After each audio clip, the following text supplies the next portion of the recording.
Alright guys, so this is my Motofury Stryfe integration.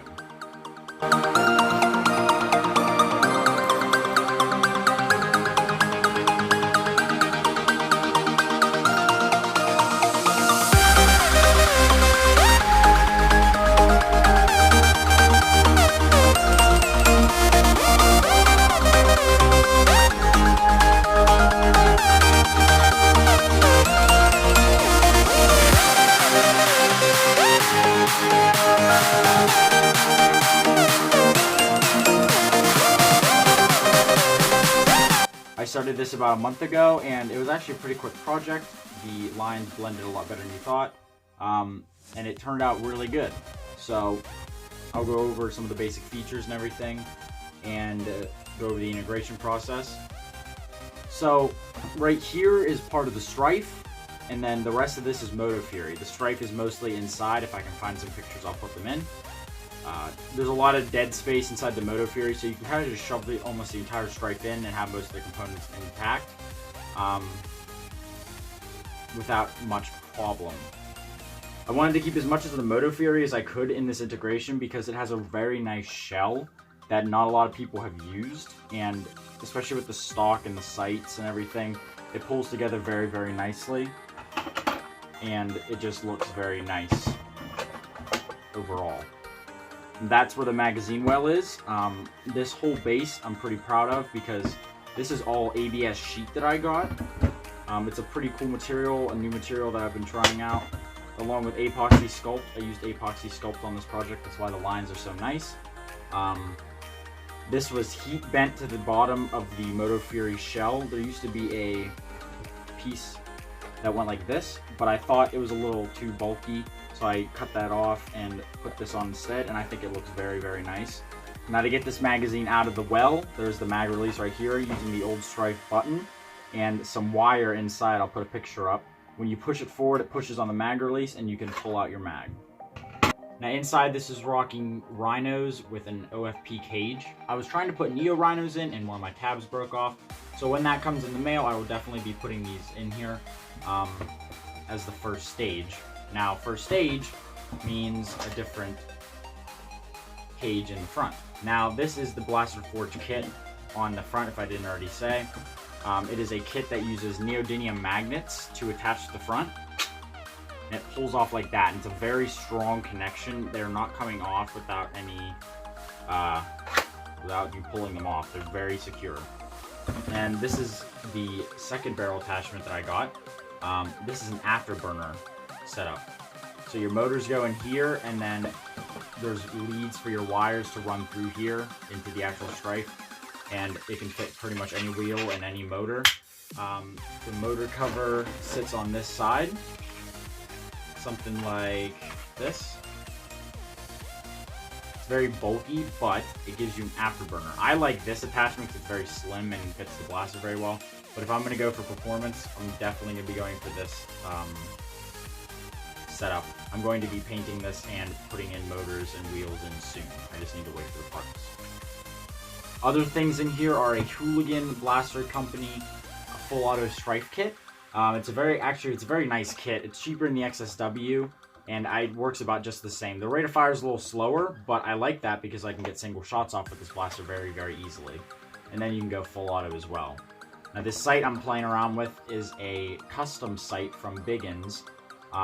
The normal Motofury had this sight, but it was in a translucent green. And it was either I get all the parts in translucent green, which included the new trigger and a new stock, which is a very big piece of plastic, which would have been very, very expensive, or just get this piece orange. So I just decided to get this piece orange, and he did it custom for me, and it looks very, very nice on this blaster.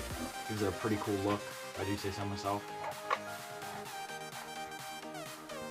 Other features include, on the outside, a removable stock. Now, this stock used to hold the cars in the original Motofury. In this version, it is your battery tray. Here's the leads. I'm going to grab my LiPo that I use for this. This is a 3S graphene LiPo. It's a 2200 milliamp, so I'm not running out of battery anytime soon. It's a very large space for batteries. I could probably fit an even bigger battery in here. I know I could put a bigger battery in here. I just need to put some padding in. You know, that's the only thing I have to really do to this. Then you have a blue voltmeter here. Wanted a green, but I only had a blue, and I wanted to put it in. So it goes right there.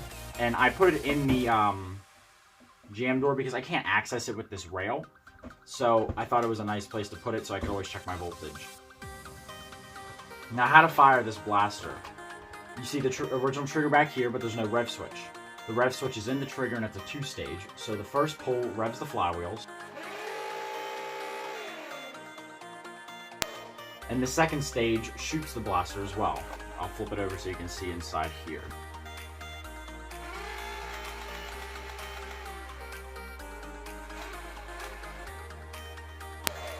It's still getting a very good rate of fire with the Hooligan kit, just with the stock motor that's inside the gearbox.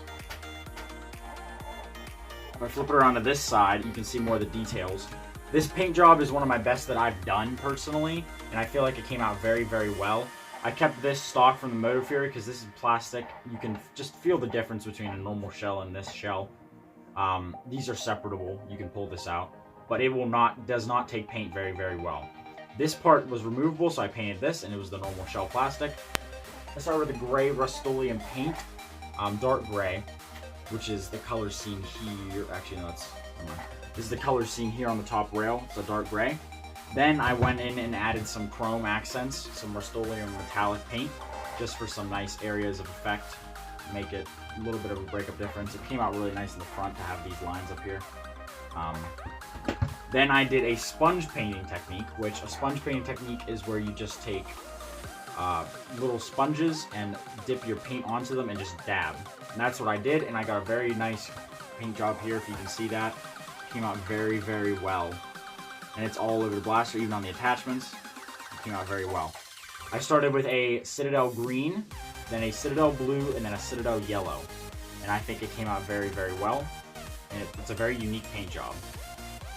Then that's covered with a VHS wheel coat clear coat. And that's because I didn't have Rust-Oleum 2K lying around, and I wasn't about to spend $20 when I had a war the next day.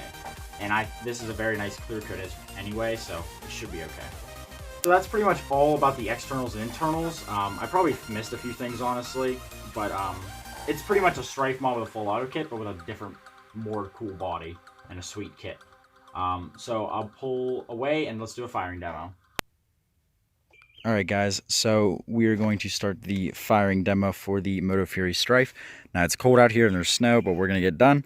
I'm going to do two 18-round clips, and let's start shooting.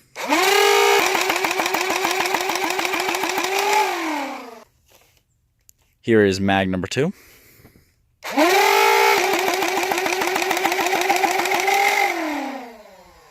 And it's all shooting pretty good. Those are community darts, so they're going to be getting a little less because they're worn down.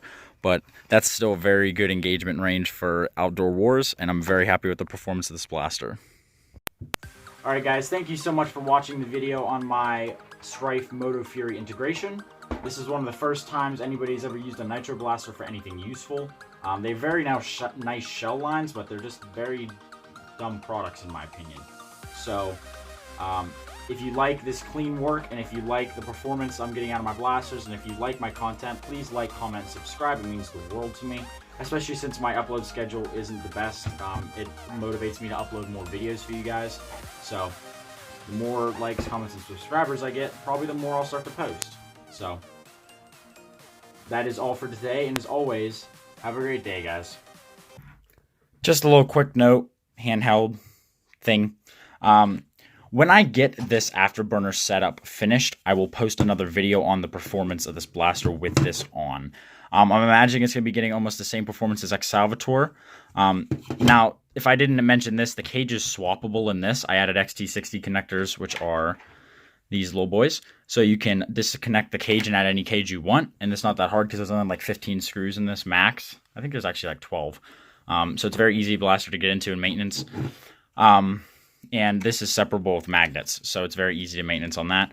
I'm going to be adding a connector to connect these flywheels to these flywheels, and I'll update you guys when that's done. And when I have this done, I will do a guide on how to install it, and most likely just how it works, because I know some people were very confused on how it works. But when this is done and painted and it's performing well and it's, you know, pretty much like working, I will make a video on it to show everybody how it's doing.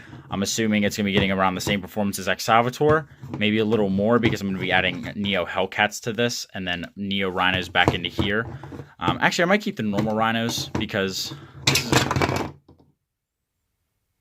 might keep the Neo Rhinos out of this one because it's performing very, very well with the normal Rhinos, and, you know, but again, that's the best part about swappable cages is you can decrease, increase, or move FPS as long as you want just by removing 4 screws and swapping a wire, or pulling out a plug and putting in a new cage. So it's very, very easy, and that's another modular part of this blaster. Tack rails at the wazoo, blah, blah, blah. So that's just another look at the blaster. And I will make another video on this because this is one of my favorite blasters now. I will have more updates on this as I keep making progress. And as that barrel gets done, have this one. I might paint it up. Doesn't look as good, but it's another barrel to put on. So we will see. And that is probably going to be all for the video. So if you enjoyed all of this, be sure to leave a like, comment, and subscribe. And as always, have a great day.